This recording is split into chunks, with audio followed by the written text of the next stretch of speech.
Assalamualaikum, saya Lia Zafirah binti Abdul Rahim, bernombor matrik C21A1770. Hari ini saya akan menerangkan sedikit sebanyak berkaitan kajian saya iaitu senjata tradisional.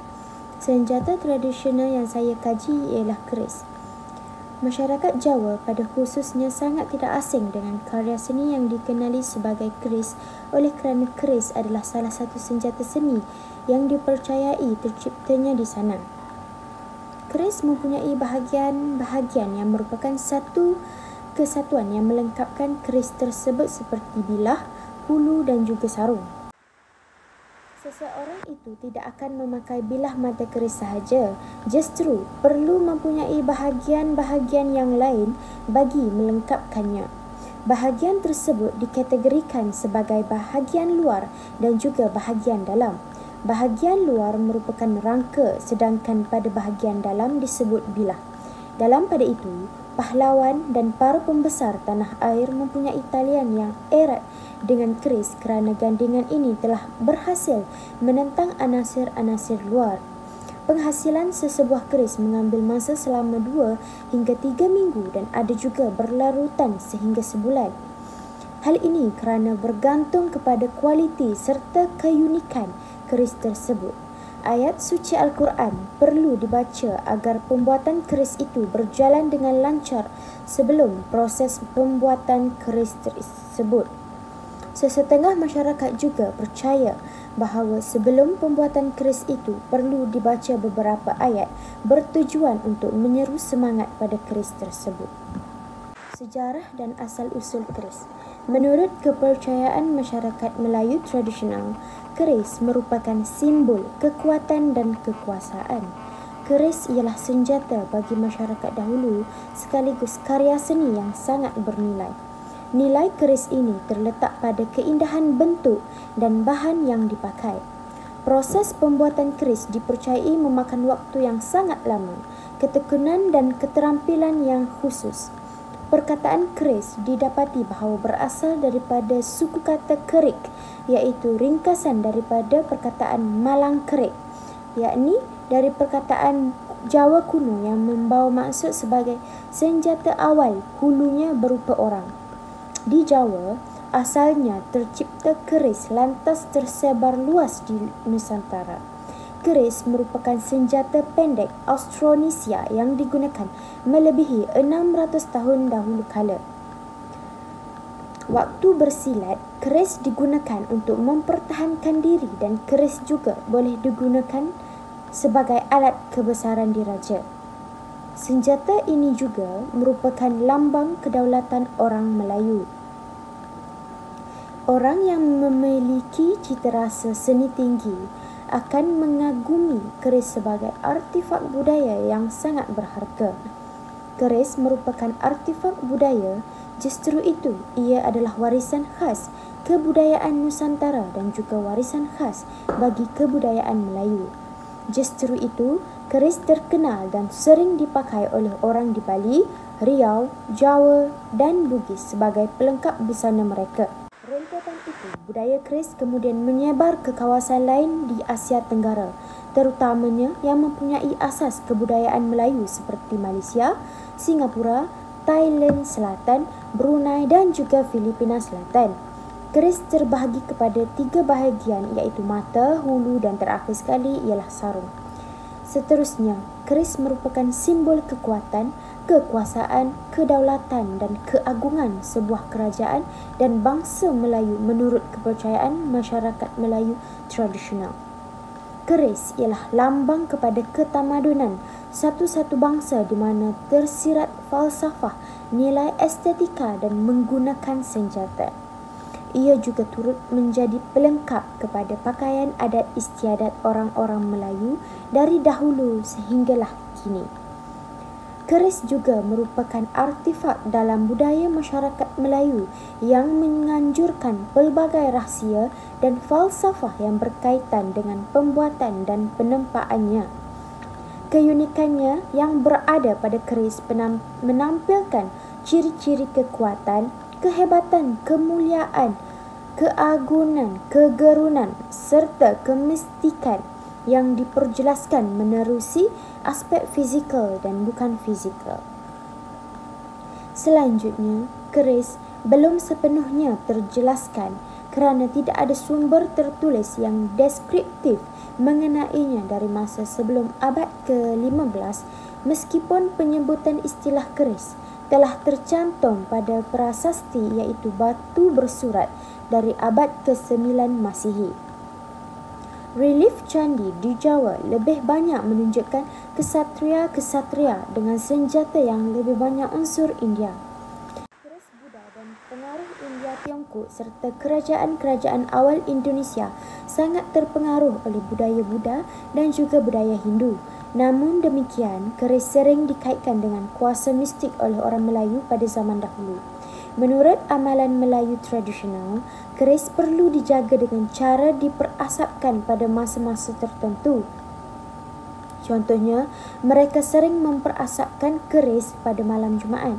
Ada juga amalan mengasam limaukan keris sebagai cara untuk menjaga logam keris dan juga turut menambahkan bisa pada keris tersebut. Terdapat teori cuba menjelaskan asal-usul penggunaan keris di Nusantara. Teori yang pertama adalah seperti yang dikemukakan G.B. Gardiner dalam bukunya Keris and Other Malay Weapons, menganggap budaya keris baru muncul pada abad ke-14 dan ke-15 Masihi sebagai perkembangan daripada senjata tembok, senjata yang lazimnya digunakan suku-suku yang tinggal di Asia dan juga di Australia. Selanjutnya, reka bentuk yang digunakan dalam penghasilan keris. Keris merupakan sejenis senjata bermata dua yang tajam di mana bilahnya sama ada lurus ataupun berkeluk-keluk. Keris mempunyai luk-luk yang bermaksud lekuk dan bentuknya sangat tidak simetri. 7 hingga 12 luk-luk bagi setiap keris. Keris adalah senjata tikam golongan belati iaitu berhujung runcing dan tajam pada kedua-dua sisinya. Matanya terbahagi kepada dua bahagian iaitu bilah dan ganja. Bilahnya membuat sesuatu sudut dan pada ganja dan tidak menegak lurus ke atas seperti sedang tunduk. Ukuran panjang bilahnya antara 33 cm hingga 38 cm. Bilah keris ditempa sekurang-kurangnya daripada dua jenis logam, besi, bahan nikel yang berwarna perak dan juga keluli. Terdapat dua jenis bentuk keris untuk mendefinisikan keris tersebut. Dua jenis bentuk keris itu adalah keris lurus dan juga keris luk. Hal ini dikatakan demikian kerana bentuk bilah keris tersebut yang berbentuk sedemikian. Reka bentuk yang digunakan dalam penghasilan keris ini ialah berupa ular. Sehubungan dengan itu, bilah keris lurus berbentuk ular yang bertapa. Setiap jenis keris juga mempunyai maksudnya yang tersendiri, tidak kira tersirat maupun yang tersurat. Maksud keris bilah lurus ini adalah bersifat tegas, keberanian dan juga berdisiplin. Keris ini juga, jika dalam pertarungan, perlulah memulakannya dengan pantas dan akan membunuh pihak lawan dengan mudah. Reka bentuk keris luk juga dihasilkan berdasarkan ular, namun bukan ular bertapa tetapi ular yang sedang bergerak. Seterusnya, fungsi dan penggunaan keris. Pada dasarnya, keris hanyalah senjata. Namun, keris ini bukan senjata yang biasa seperti parang, golok ataupun belati, pisau dan sebagainya. Akan tetapi, ia adalah senjata yang digunakan sebagai senjata untuk bertempur dan pada masa yang sama, ia boleh digunakan sebagai perhiasan. Selama ini, kita semua mengenal fungsi keris ini sebagai senjata. Keris berfungsi sebagai senjata ini ialah diperolehi daripada relief pada candi penantaraan yang menunjukkan keris sebagai senjata. Zaman dahulu ada ungkapan yang menyatakan ngadu siung betara kala atau maksudnya mengadu taring betara kala yang mengacu ke keris sebagai senjata. Keris mempunyai keistimewaannya yang tersendiri kerana berfungsi dari segi penggunaannya dan bentuk fizikal keris tersebut. Menurut teori functionalism, Penghasilan sesuatu budaya benda termasuk keris adalah berasaskan kepada keperluan fungsi sesuatu budaya benda berkenaan. Sesuatu benda yang terhasil adalah berdasarkan keperluan ataupun sesuatu tujuan untuk menggunakannya. Keris berfungsi dari pelbagai aspek, iaitu dari aspek sosial budaya, politik maupun aspek ekonomi. Fungsi utama keris adalah sebagai simbol kekuasaan. Kebudayaan masyarakat Melayu dahulu, keris seringkali digunakan dalam aktiviti seharian sebagai alat untuk mempertahankan diri. Mereka juga menggunakan dalam adat perkahwinan maupun pertabalan diraja. Namun pun begitu, fungsi keris telah pun dipelbagaikan dan diperkembangkan pada masa kini. Unsur keris ini jelas dapat dilihat mempengaruhi perilaku pemiliknya lantaran seseorang itu akan berani apabila memiliki keris tersebut. Sementara itu, keris memiliki peranan dalam percaturan politik dalam kerajaan-kerajaan di Nusantara adalah fungsi dari segi politik. Diteruskan pula dengan status sosial keris. Hal ini kerana seseorang yang memiliki keris menentukan kedudukan maupun status seseorang dalam masyarakat. Jenis dan pemakaian keris itu dapat dilihat untuk menentukan peringkat taraf mereka. Namun, kini keris telah berfungsi sebagai kelengkapan ataupun perhiasan pakaian adat istiadat Melayu maupun adat Jawa. Keris adalah tanda seseorang itu mempunyai kerajinan ataupun alatan seni yang disimpan oleh masyarakat. Keris juga merupakan perantaraan, bomuh dan juga perubatan. Beberapa masyarakat beranggapan bahawa keris ini sesuatu azimat ataupun pusaka yang boleh mengelakkan sesuatu kecelakaan terjadi seperti mengusir jin, meminta hujan, menyembuhkan segala penyakit dan banyak lagi. Keris merupakan salah satu peninggalan yang harus dijaga dan sentiasa menggunakan tanpa ditinggal zaman. Justru itu, sekarang banyak keris-keris yang boleh kita temui seperti disimpan di rumah ataupun disimpan di muzium untuk tatapan anak muda sekarang. Bahan pembuatan produk yang perlu ada ialah musang. Dalam pembuatan keris, alat yang terpenting ialah musang. Ia diperbuat daripada kayu dan berbentuk tong panjang. Musang berfungsi untuk mengepam dan juga menghembuskan angin yang terperangkap masuk ke dalam saluran dapur untuk proses menempa besi. Di negeri Kelantan, musang dikenali sebagai hembusan, manakala di negeri Perak pula ia dipanggil sebagai kelubung. Bahan seterusnya ialah lepa. Lepa merupakan sejenis alat pemotong besi. Bahan ketiga pula ialah penyepit. Ia digunakan untuk memegang besi yang panas semasa kerja menempa keris dijalankan. Selanjutnya pula ialah andas. Andas merupakan jenis yang diperbuat daripada sekeping besi tebal dan diletakkan di atas sebongkah kayu.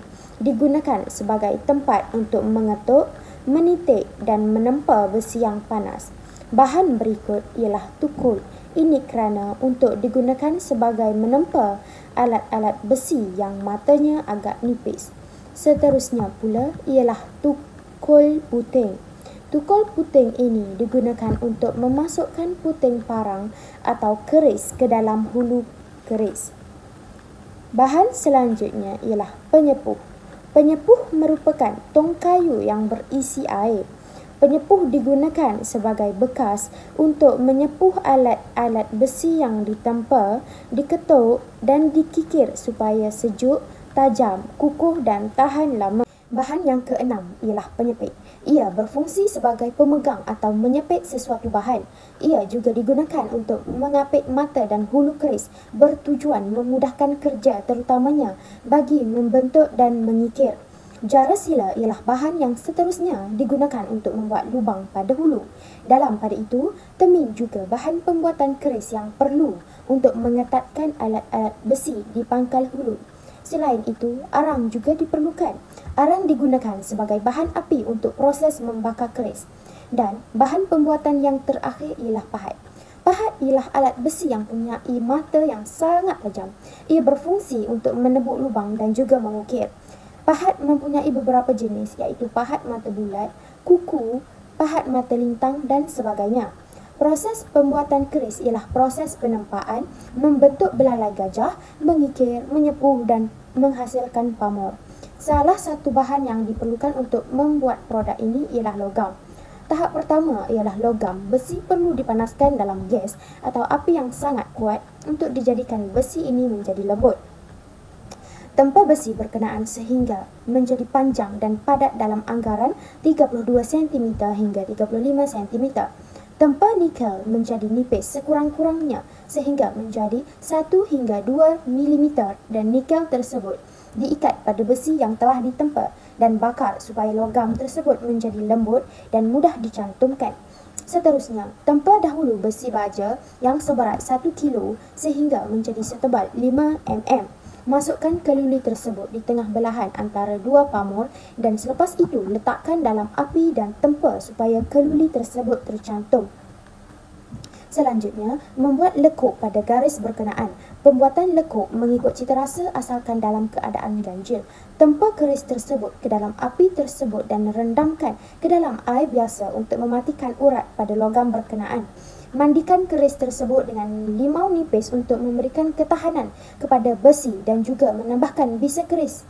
Keris dibiarkan sejuk dan seterusnya dikikirkan.